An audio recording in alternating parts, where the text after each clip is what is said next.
Hafa everybody. Thanks for starting your day the KUAM way. You are watching Crime Time. I'm Sabrina Salas-Matsanani here with Police Spokesperson Officer Paul Tapau and Sergeant Jean Charfers. We are in the Domestic Assault Response Team office here in Tiedzin, and we are talking about Child Abuse Prevention Month and Sexual Assault Awareness Month. Yes, absolutely. Again, thank you again for the opportunity to showcase what we do with the Guam Police Department. We pretty much, for the last 3 weeks, we gave the tour about the precincts and what they do in the specific roles. Now we're getting into the specialized investigation within the Guam Police Department. And we want to really focus and highlight what our officers here at the Domestic Assault Response Team really do and the importance that they play, because the crimes that they investigate are what we call the closed door crimes, where it's not reported because it's really an intimate crime that was committed against or towards a family member, whether it be domestic violence. But what we want to highlight are the sexual assault cases that happen within the family or that are happening behind closed doors. And they play a vital role, because this type of investigation is really a specialized type of trait that these guys have to inherit and of course deploy so that they can actually get the information, get the right, determine the probable cause and make the arrest, so that we can give justice to the survivors of either domestic violence or sexual assault. And we want to highlight the word survivors, because when we change the word as a victim, we're now empowering the victims to become survivors, so that they can give them a sense or a coping mechanism that there is, there's assistance within the government, there's assistance throughout the community, and there's that sense of ray of hope that they can actually move and continue to move forward throughout their ordeal. Okay, and Jean, you're in charge here, right? Yes, ma'am. All right, tell me about what you do. As the officer in charge for the Domestic Assault Response Team, I'm basically in charge of all the operations. The Domestic Assault Response Team is actually a section that's required by law. It's mandated under our title for the chief to have this section in effect. And so we're the only multidisciplinary team in the Guam Police Department. And so we consist of both investigators and also victim advocates, which really makes our section special. We're basically victim-centered because these are special victims. The analogy I like to use is it's not like somebody stole your bush cutter, right? Mm-hmm. So, I like to use that analogy because on Guam, bush cutter is like a big thing, right?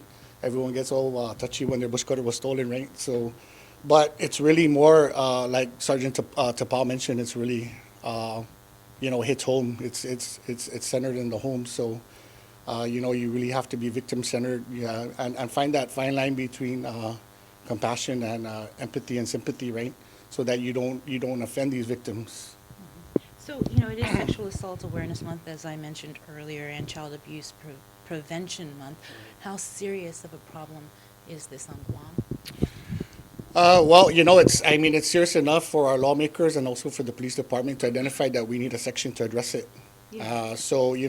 I would tell you that, based on the past 5 years that we've been, this unit's been in existence, that we're overflowing with numbers.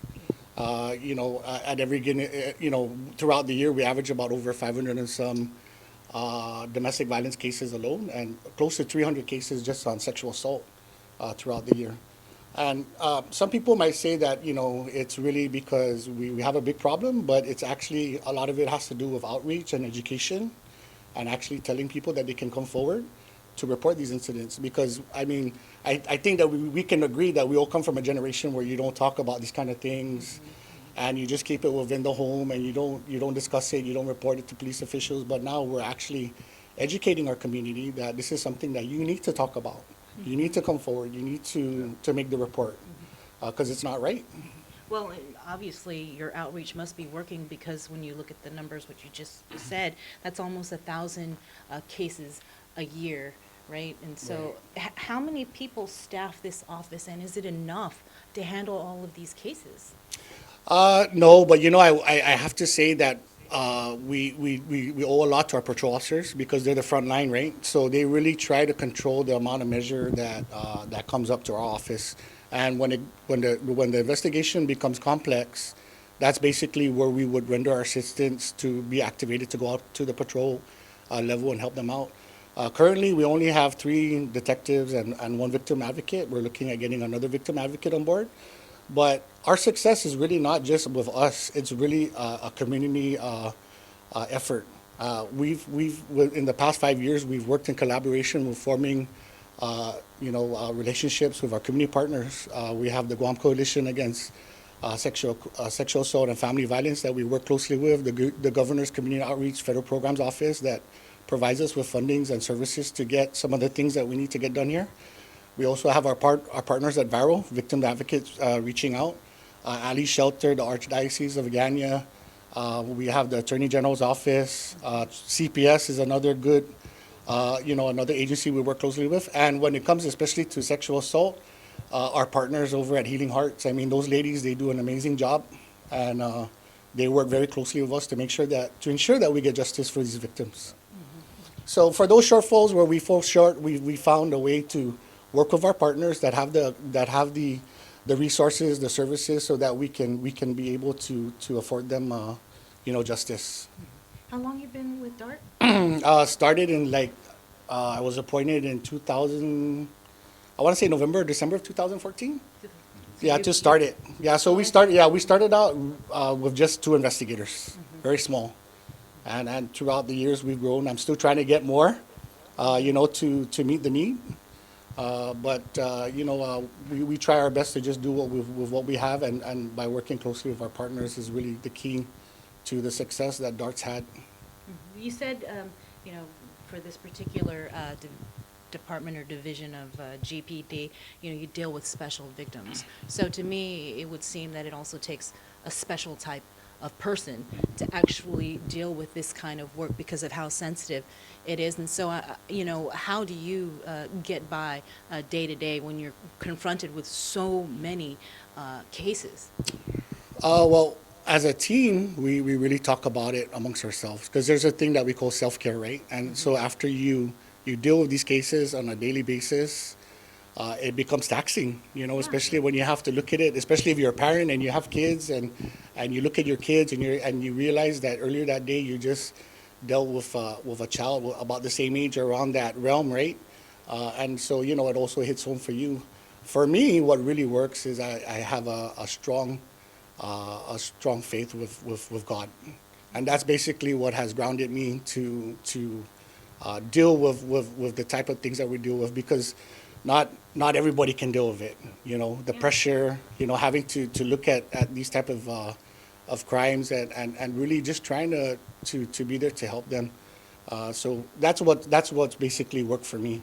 I've always left my door open for the past 5 years that I've been in charge of this unit with my team members to always come to me, as a soundboard if there's issues that they bother them, if they need time off because it's just too much pressure. I make sure as a supervisor of the unit that I give them that time they need for them to regroup.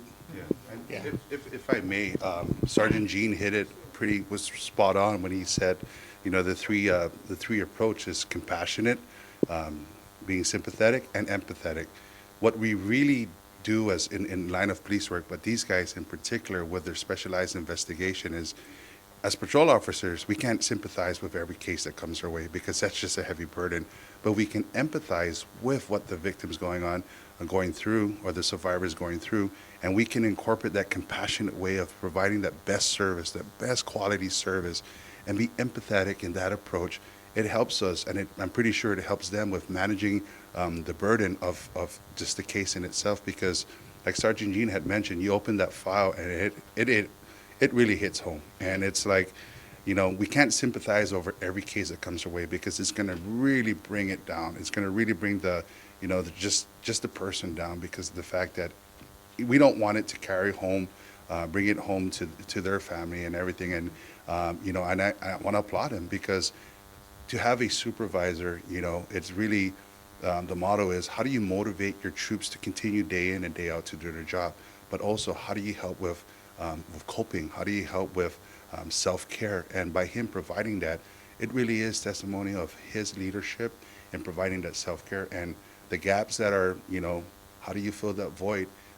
They do their due diligence in providing and plugging those gaps with the resources that are available, and his leadership that he brings to the table with the team by having that open forum with his troops, and also being the leader that motivates them to continue, because you do have to be motivated to really endure the case and just go through the files and everything. But it's really compassionate and being empathetic towards what you're doing.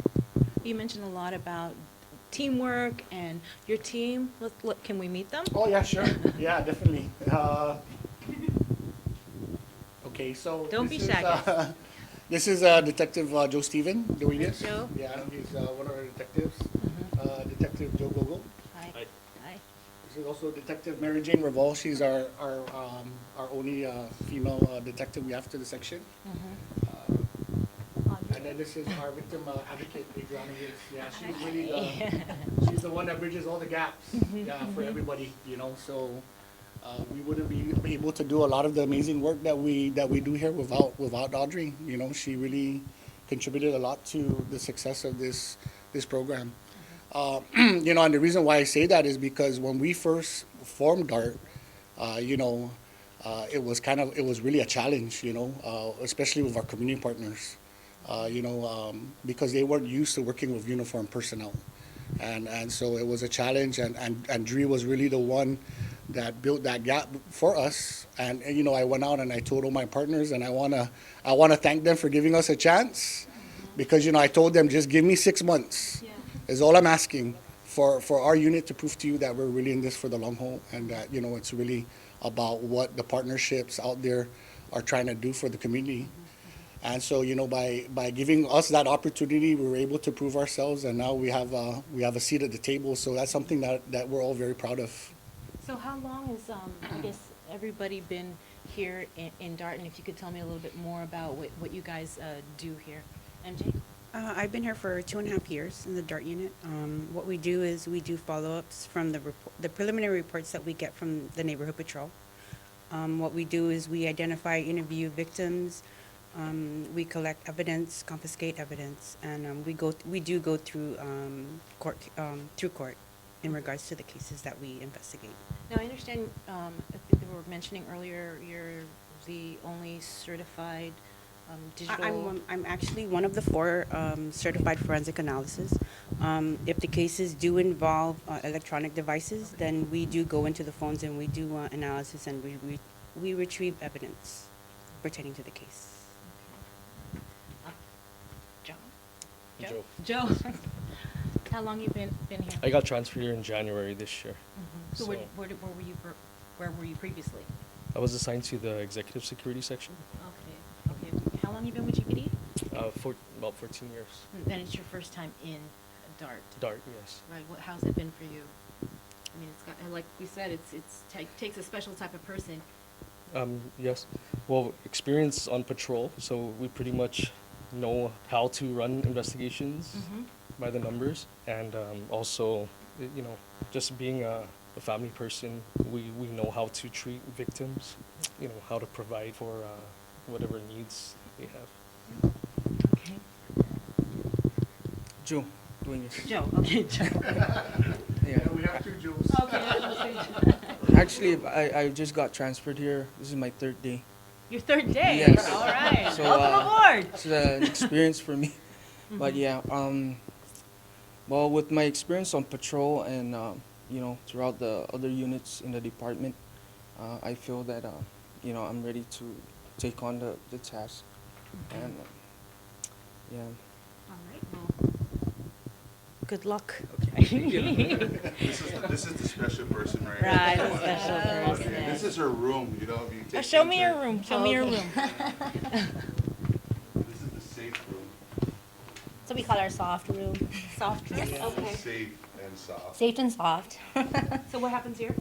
So this is a room that was that we put together for victims and our secondary victims, like their children. So it's a safe place, a place that where people automatically think when they go to a police department they're scared. So this kind of gives them another light of how the Guam Police Department works with our victims. It's a little bit, it's more controlled setting. It's not a like in a interview room at one of the precincts. It's all chaotic. You have officers in and out, different types of people. Here, it's more serene. So wait, the suspects come in here too also? and Well, they they're can, but that's interviewed? only when we don't have victims Yeah. in the Right, office. right, Yeah. yeah. We just definitely have to make sure we get the scheduling down. Yes. Right.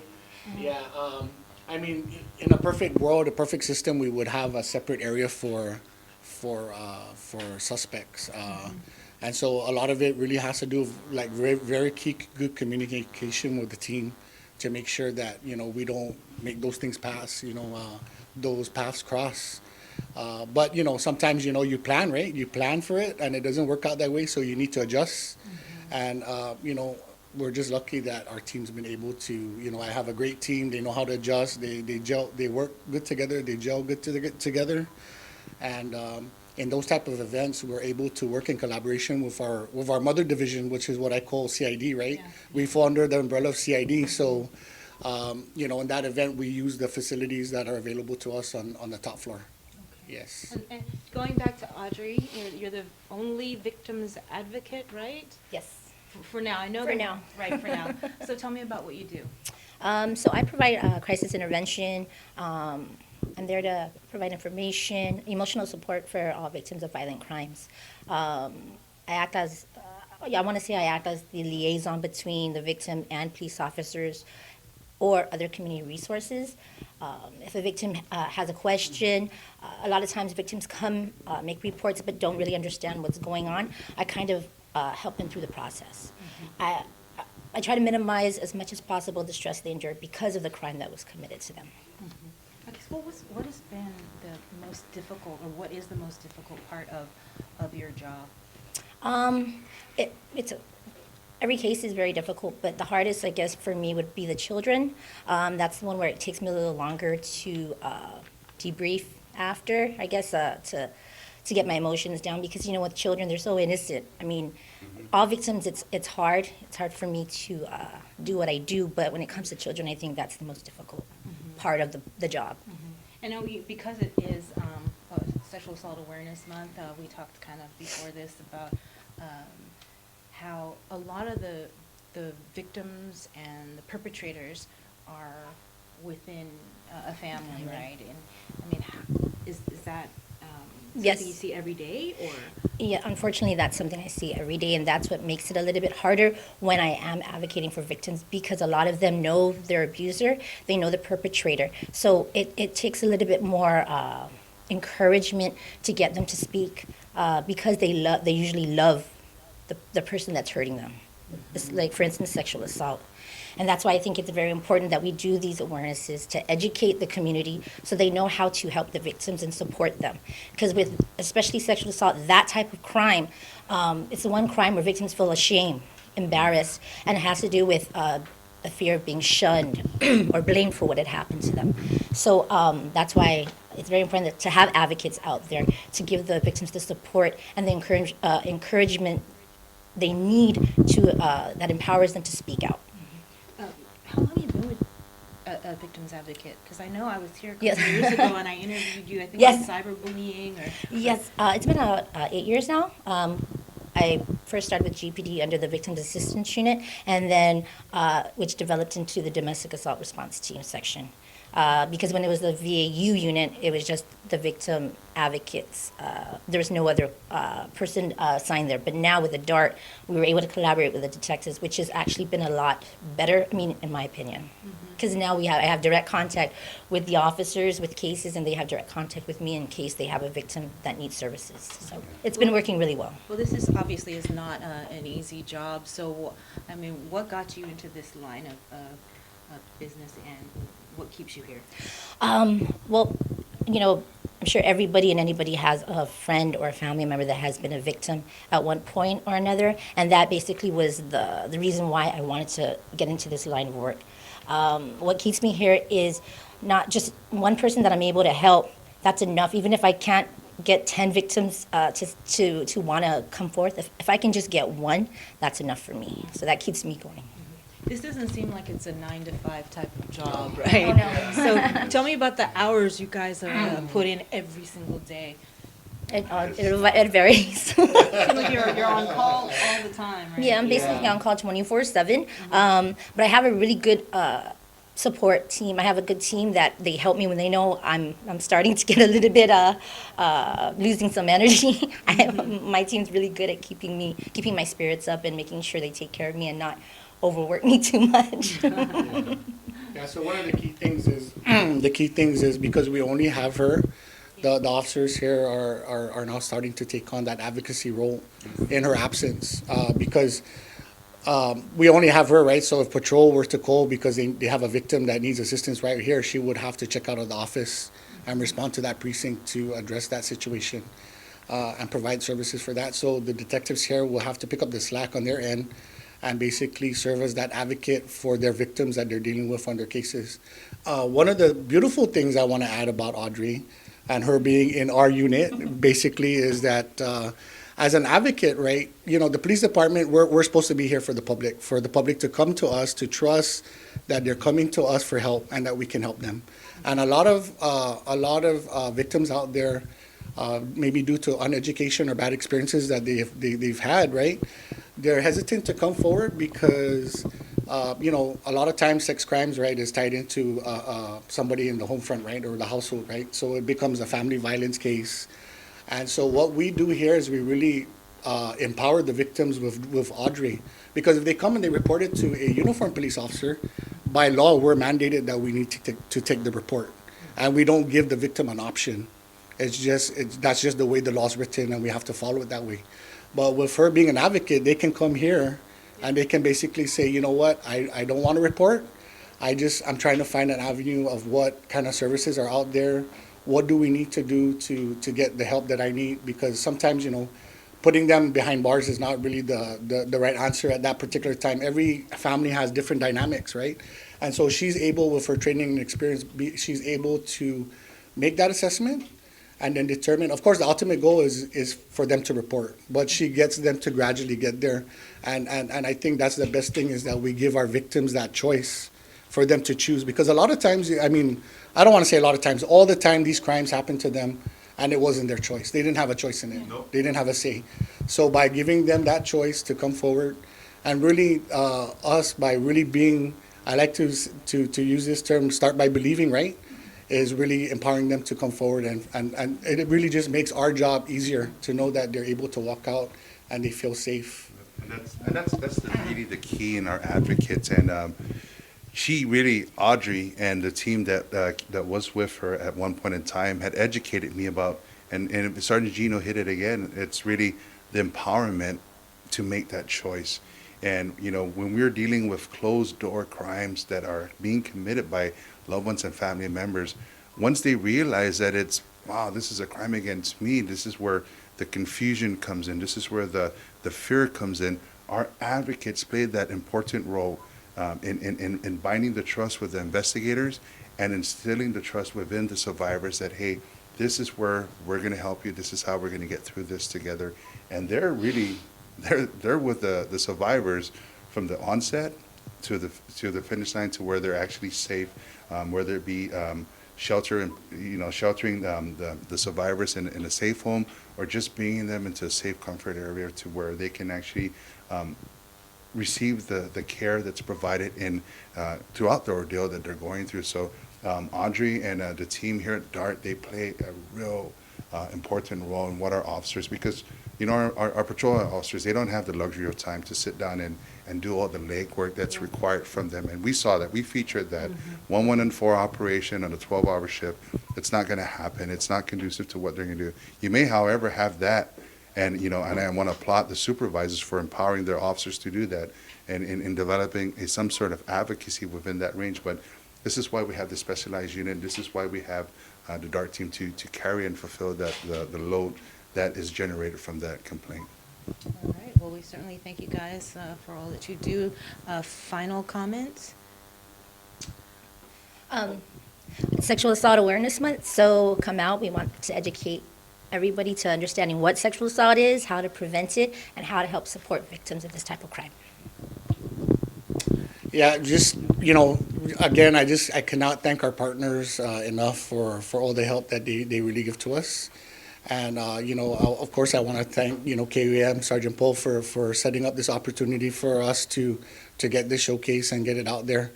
And, we just want to reemphasize that we want to start by believing. That's basically our point of view that we're looking at with DART. And we basically want to, open our doors, to anybody that's out there. Anytime you want to come forward, if you want to talk, if not with us, you can reach out to our partners at Varo. They help us out, tremendously. We also have advocates at the Attorney General's office that are very familiar with DART. And so if you call any of those advocates, they know how to get a hold of us. And, I hope that, we can, in the future employ more advocates, because it's really important. The role that they play is really important for our victims. And so what's the number of people call here? So, yeah, so the number here would be 475-8620 or 475-8540. That's our direct line to DART.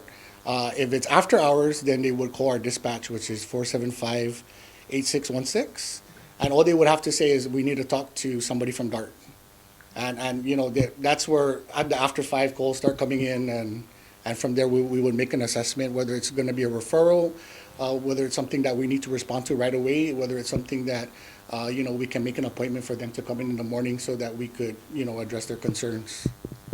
Paul, anything you'd like to add? No, again, I just want to echo off of Sergeant Chafras and of course the team here, and really it's empowering the citizens about where they can seek help. And we are one of many service providers that provide that sort of advocacy and that sort of support. But the front line really starts with our patrol officers, them providing the safety net for the survivors, whether it be a domestic violence assault case or a sexual assault case. And it really is the collaboration between the government agencies and the non-government organizations that really help in providing the service and the quality of care to these survivors, because it's a special victim. It's really those closed door crimes, and believing and empowering and trusting in where we can actually provide the service. It's where we start and where we want to see the survivors really move on with their life and continue to strive and move forward, as putting what happened to them behind them, and continue to move on and live a life of what they truly should be living, a safe, feeling safe amongst their home. And it really starts with them empowering themselves and coming forward. This has been Crime Time. I'm Sabrina Salas-Matanani. Thanks for watching.